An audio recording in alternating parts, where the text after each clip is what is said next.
Every linear model has a starting point and a rate of change. Those are the two pieces of information we need to know to describe the story. So the starting point for the Midwestern city was that in 1990, the population was 350,000 people.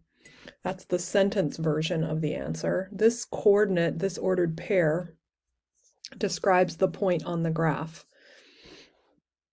The rate of change is that this city is losing 15,000 people per year. The rate of change is a negative number. So negative 15,000 is going to show up in our formula.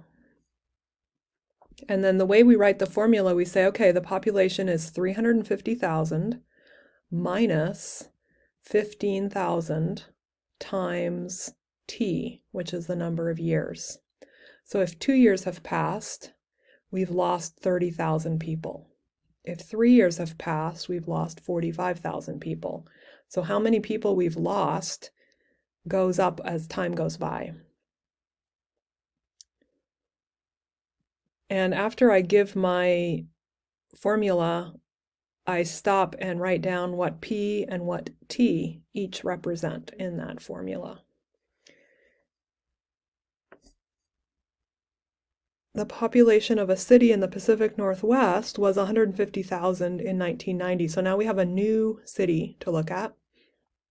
And I think there's a subtle little plug for the PNW because this city is growing and the other city was decreasing. So this is a smaller city, 150,000, but it has been increasing at a constant rate of 8,500 people per year. So in thousands, this is 8.5, just a little observation there. We're going to determine a model that gives the population T years after 1990. So again, we'll fill out our table 0 through 8. And this shows us starting off at 150,000 people and then adding 8.5 thousand every time. And again, we can do that calculator trick where we start with 150, enter, and then we do answer plus 8.5, enter, enter, enter, enter. And you can see these numbers are just showing that steady increase of 8,500 every year. So if we go to the grid, we can plot all these points. 150, and I could just skip the decimal answers and say, okay, I'll plot the 150, and then in year 2, I'll plot 167. Let's see what I did here. So 150 would be below. I marked that this was 160. So again, same deal, 120, 140, 160, 180. So this is my 150. It looks a little lower than it should be.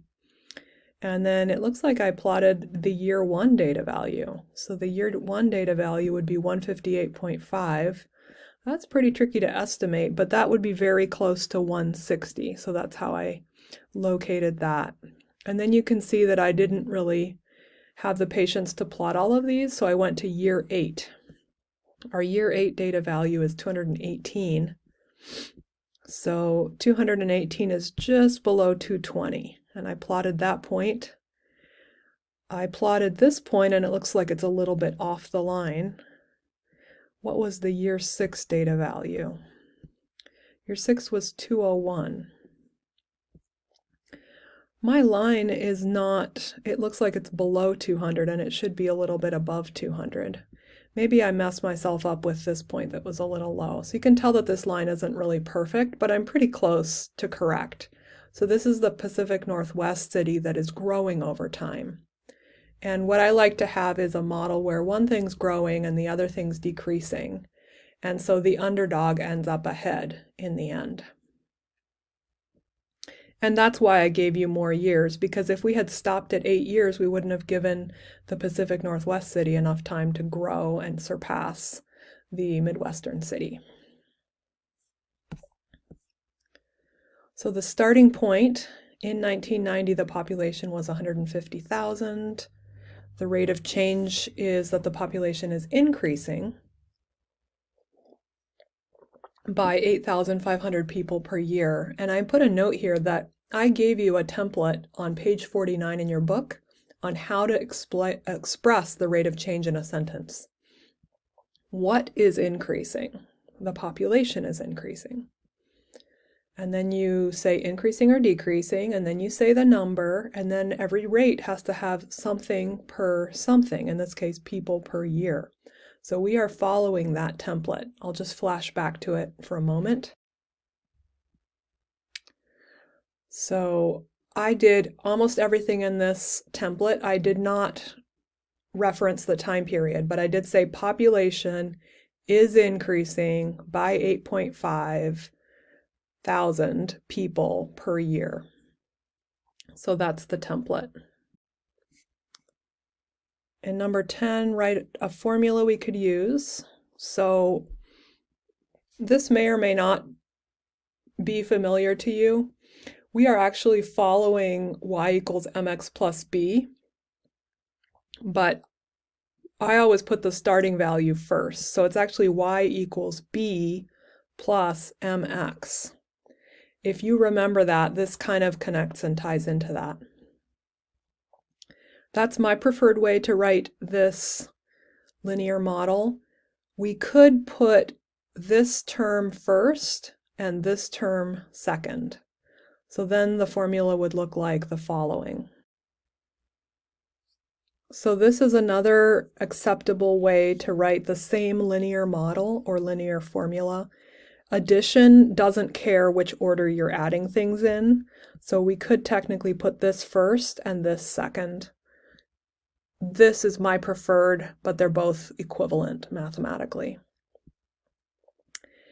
And then finally, extend the graphs of the two lines carefully to answer the following question. When will the second city's population overtake the first city's population? And I said it looks like it would happen between years 8 and 9.